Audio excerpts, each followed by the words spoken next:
greatest country in the history of the world, which is what we are today, if we don't continue to fight for a good education system.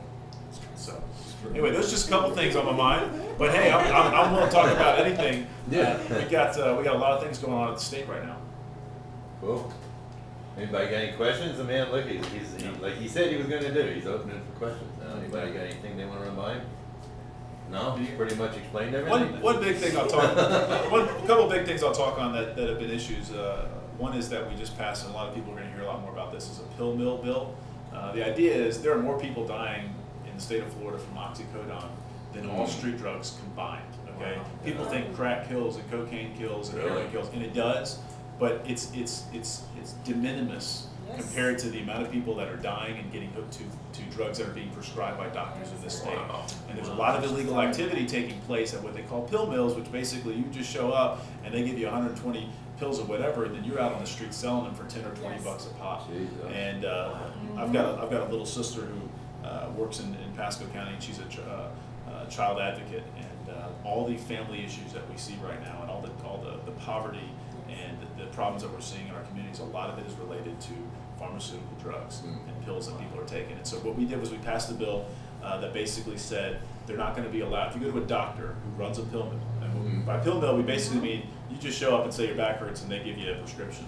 You cannot prescribe more than 3 days worth. And then we've also got a database so we can track who's getting what. And I'm always kind of fearful of Big Brother, but this has become such an epidemic across the state and this country that we felt like we had to take some serious action. And then counties are also now putting moratoriums where they're not allowing any new pill mills to be open in the state of Florida, so that's good as well. And then lastly, another issue that's on everybody's minds, and probably your listeners as well, is the oil drilling issue. The spill out in the Gulf has been a tremendous effect to our economy already, even though the oil, aside from the Panhandle, has not hit our beaches. I mean, we haven't seen it hit Miami, it's not hitting Tampa Bay, it hasn't hit, it's only hit a small part of the Gulf Coast, but when you go look at what's happening in our hotel beds across the state of Florida, particularly the ones on the coast, dramatic effects, absolute dramatic effects. And so that's going to have a long-term effect on our economy, and figuring out a way number one, where we can tell people, hey, our beaches are clean still. You know what I mean? Come down to Florida, come spend your money. But number two, set a policy going forward. How do you drill in a way that's safe? Because we still can't afford to have, you know, other countries selling us all of our oil. These are countries that don't like us very much, and so our dependence upon that oil is not good. But we've got to find a way to get our natural resources in a safe manner, because when you have a spill like that, it's going to cost the states and the country billions of dollars to get that revenue back. Yes, sir. So true. Yeah, and you know, I mean, honestly, I know it hadn't hit us yet, but my thought is it's been 60-something days or whatever, so even if they stopped it right now, you got 60 days worth of oil going to keep on coming.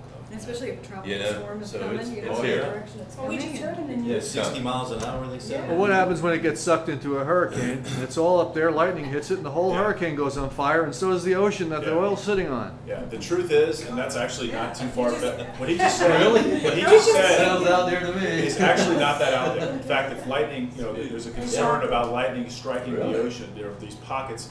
There's a lot of gas, oil that's out. There's actually a lot of natural gas that's seeped out as well. That's sitting in these plumes. And if there was some type of, you know, lightning strike, no one really knows what would happen, frankly. And if water there's a could hurricane explode. that comes through and splashes that stuff everywhere, nobody knows what happens there either. So we're in uncharted waters. If the water's super saturated with natural gas, it could explode too. Absolutely. So is the natural gas in like a pocket of oil or something? Because that's lighter than air. It should be like, you know. No, it's absorbed. What's happening is the oil is on the top of the ocean. Okay. And so it's not allowing the natural gas to can't seep get through. through. So it's between the contained water in and the these oil. bubbles. The concern is, what if one of those were to blow up or to catch on fire? What happens? I never even The thought of answer that. is nobody knows. It's like, Yeah. it's like carbonated It's soda. going to be a flash over, and it's going to burn everything in its path. I mean, I did 26 years with a gas company. I know. I've seen a lot of where it just boom, it lights and it's gone. You know, Man. it burn everything in its path. And if it's confined, it's going to blow. But I guess out in the ocean, it's just going to burn. It's like Armageddon, though. You think about it, the earth, the oceans are going to turn red, the skies are going to go on fire. Hey, Yeah, never well, know. yeah. Scary. But I'm not going to be out there in a boat, so I'm hoping. And I hope the rescuers and all the workers are safe, because you're right, it could happen like that too. It happens like that. I remember we used to go in the buildings and the phone would ring, and you know, all it takes is a light switch. You never flip the light on or off. If it was on, you left it on. You know, so yeah, you're right. I never even thought of that. And you come up with that, huh? Oh, yes. Wow. Right, Dave? All right, Dave. Dave. And Dave's a friend of mine. I wouldn't pick on him like No, that. definitely not. Yeah, that puts everything in a different Yeah, it perspective. does. I never even thought of that. Wow. Really does. And I got a question to you too. You know, I've had a couple of surgeries on my lower back over the years, and I have yet to find a doctor to give me anything oxy, because they're all afraid to. How do these people get these things? You know, Well, I mean, I don't know. they're commonplace. It's like candy now. But how do they get them? You know what's interesting is I had a couple of herniated discs, and I went to the doctors and I said, you know, hey, I'm having this problem. I don't know what it is, and she says, oh, here's a prescription for 120 Vicodin.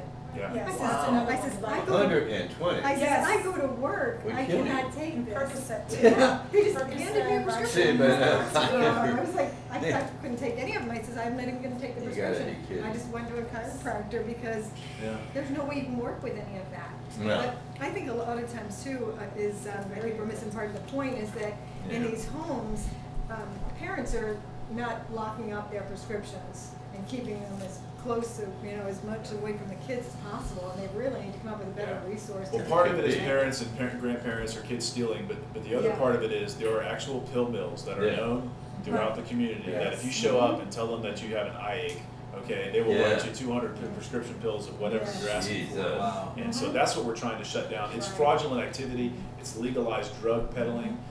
The people who are doing that, in my opinion, are just as bad as the guy selling crack on the Yes. street corner, Yeah. because I agree. Oh, yeah. there are I people agree. dying No, every if day. You not pick up the worse. paper, Yes. They're there are hiding people under dying the wall. Yes, it's- all the time, Yeah. ODing all the time Yeah. from prescription drugs. Jesus, man. I agree with that, yeah. Right, good for you, I know, man. my Shut them sister, down. yeah, my Yeah. sister has You know? fibromyalgia, and she used to Right. come from Hernando. They used to send her into Pasco to go to one of those places.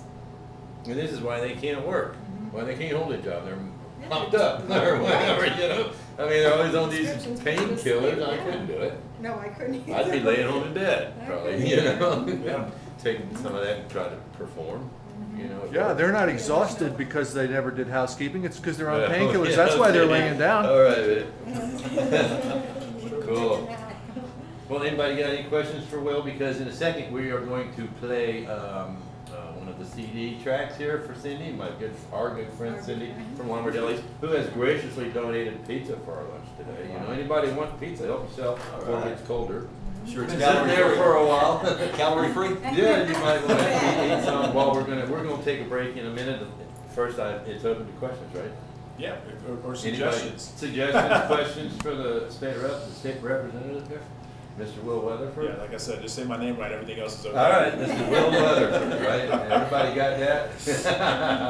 It's free to say his name, That's Will right. Weatherford. All right. Well, I think too, when people, I'll just give your listeners our contact information. If people have concerns about any issues we've talked about today, or suggestions, or if they're having a problem with a state agency or anything in the government related, we'd love to try to help them. So, I'll just give our office number, which is 813-558-5115. That's our office number, and you can also email us, and that's will.weatherford. It's just like it sounds, will.weatherford@myfloridahouse.gov. And you can email us as well with any suggestions or questions, or if somebody needs help that's out there, frankly. Cool. We'd love to try to help them. What's that phone number again? 813-558-5115. Thanks. Cool, thank you very much. You got it. Thank you. I appreciate it. Yeah, I do gotta make one little announcement here. We are open to sponsors, okay? My good friend Cindy here would like to sponsor our radio shows. It's not like $100 a month. We put your name on the air every day. She has, and if the home office, I'm saying this for the benefit of the home office, because I tried to call Randy, if you're listening, and could not get through to him, because she wants to sponsor us, and she has an announcement I'd like to make today. And if the home office is listening, if you could give me a call, please, Randy, while we're on this break, because I'm about to put a CD in here from this beautiful, beautiful Christian album that we have here. His Cadence, it's called. I'm sorry, His Cadence is the name of the band. Brand New Day is the name of the CD. And I want you to look over there and pick one out for me while I'm addressing Randy here. Randy is the chief, okay? He is the home office. Yes. If you would give me a call during this break here, Randy, I got a question to ask you about sponsorship, because she has at this point sponsored us. And I would like to make an announcement for her, but I gotta have your permission to do it, buddy. We're gonna play number one, CD number one. What is CD number one here? Almost home. Almost home, almost home, okay. Cindy Piazza, I remember the girl's name, Cindy Piazza. And it's David Duran Jr. and Daniel Duran. And this is my good friends, nieces and nephews. They're out of Texas. And this is such beautiful music. We're gonna put it on real quick. Give me a chance to, drink some water here. 'Cause I've been